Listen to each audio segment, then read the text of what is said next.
Okay. Bloomberg Originals, how Singapore got so crazy rich. Would you compare Singapore's rise like Dubai? But Dubai is a city, correct? Singapore is a whole country, so. This tiny island nation is smaller than New York City, but it's the wealthiest country in Asia and one of the richest in the world. Wait, it's smaller than New York City? Jeez, what? Really? Is smaller than New York City. Jeez, look, that's a small country, chat. That's a really small country. But it's the wealthiest country in Asia and one of the richest in the world. And the safest in the world, too. Its GDP per capita itself has surpassed the likes of the UK, the US, France, and... Jeez Louise. Wait, no, they passed the US. In GDP per capita, chat? Okay, hold on. Let's look at this for a second. The US is orange, Singapore is red, okay? Let's compare that. France, UK, I don't care about because I'm not French or British. I'm an American, so no disrespect, but I only care about the US. No disrespect. But, okay, so look right here. It looks like in 1992 or 93, Singapore passed the US in GDP per capita.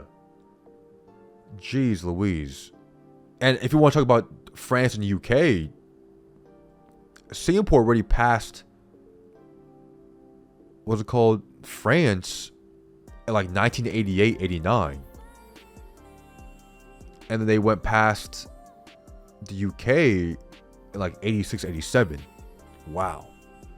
And currently, this is 2023. So in 2023, their GDP per capita is 105K. I'm pretty sure it's higher now. It's been 2 years. Good for them, man. They're doing good. Very good. I believe so. When Singapore became independent in 1965, the first Prime Minister Lee Kuan Yew and other founding leaders recognized it had an economic problem. It had no natural resources. So if they wanted to develop... I heard Lee Kuan Yew was a great leader. He ruled with an iron fist, but that had to be that needed to be because, well, they're starting from scratch. And obviously, look at them now. They're highly successful.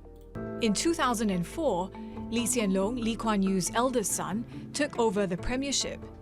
And he realized to retain the flow of businesses and wealth, it needed to be an even more attractive place to live in. Yep. With its prime location, Singapore had to become a destination. Bro, there's no way. This footage is from April 15th, 2008, chat. I don't remember 2008 footage being this ass. Like, I don't remember. Dude, I mean, 2008 is almost 20 years ago, right? But damn, I did not know. I thought, dude, this footage looks like it's from the 90s. Oh my goodness. Was it really that bad? Oh my god. I'm getting old, brother. I'm getting old, man. In itself, that's been key to Singapore's success. It had embarked on an ambitious land reclamation project in the 1970s. Over the years, that space was filled with not just offices and apartment buildings, but entertainment hubs, changing the city skyline in the process. One example was bringing in the F1 That was night 08? race. The government also welcomed casinos, or integrated resorts as they're called in Singapore. And the timing was impeccable because the Chinese and Indian economies were booming. Singapore was ideally situated to attract the region's ultra-wealthy, who could then enjoy the casinos and nightlife, but also park their money. The results? The total value of assets under management in Singapore jumped from $420 billion at the start of Lee Hsien Loong's tenure to 3.6 trillion in 2022. Louise, bro, that's a at the start huge of jump, Lee Hsien bro. Loong's tenure to 3.6 trillion. That's not even 20 in years, 18 2022. years. While Singapore has been an economic success, its leadership is criticized by some for the restrictions on civil liberties and the media. Freedom of the press. I have a lot of friends who are literally in Singapore and Thailand right now. So when they say they attracted Indians, it's true. It's Indians and Chinese, right? Due to well, like I said before, it's a shipping hub, right? I wish I had 3.6 trillion. Shoot, I wish I had 1 billion. That's all I need. Freedom of the news media must be subordinated to the overriding needs of the integrity of Singapore. Under Lee Kuan Yew's governance, one of Chat, Singapore, what ethnic group are they?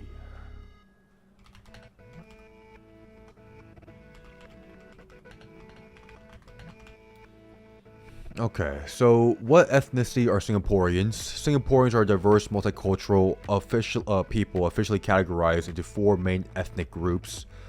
Chinese, majority of them are Chinese, 75%. Malay is indigenous, 15%. Indian, 8%. Others, Eurasians. Okay, gotcha. So it looks like more than, yeah, okay. This is the Singapore that Lawrence Wong is inheriting as the country's new prime minister. Oh, shoot. Wong, who Last grew year. up in public housing, earned praise for his leadership in the country's COVID-19 response. He's seen as having more of a common man's touch. We should build on what we have today. We should affirm and reinforce what works well for Singapore. While the People's Action Party still forms the ruling. You know what's funny, chat? Totally off topic, but I remember there's this one meme going around saying that whenever someone learns English for the first time, they pick up one of 4 accents: an American accent, a British accent, Australian accent, or a Singaporean accent. I thought that was funny. Government, its popularity is declining. there will be that politicking that will happen Politicking? much more intensely in the years to come than there was ever before. The buildup of wealth has brought problems of its own. Housing prices have increased, the cost of living has gone up. Part of I mean, that's just part of the deal, right? That's just part of the deal. That's what happens to every majorly well-developed country. The country's rapidly aging population is also going to add pressure to workforce growth and government spending. So, whether it's managing discontent or guiding Singapore's continued evolution into a tech hub, Wong's job is to sustain the city-state's hard-earned success. Dude, imagine being like a government or world leader. Like, that must be so tough, just trying to figure out what to do with your country and its citizens, right? You got, number one, you gotta clean up different messes. You gotta take care of the future of your country, right? The future of the citizens, the future that you're not gonna be part of because you're gonna be dead, right? Most likely, right? You're thinking of decades, right? Infrastructure, taxes, citizens, aging population, immigration, manufacturing process, the economy. It must be so tough to be in those rooms talking about the future of your nation and its citizens and the descendants of those current citizens. So all respect to those people, man. Y'all will figure it out. You're not gonna figure it out. That's a good video too.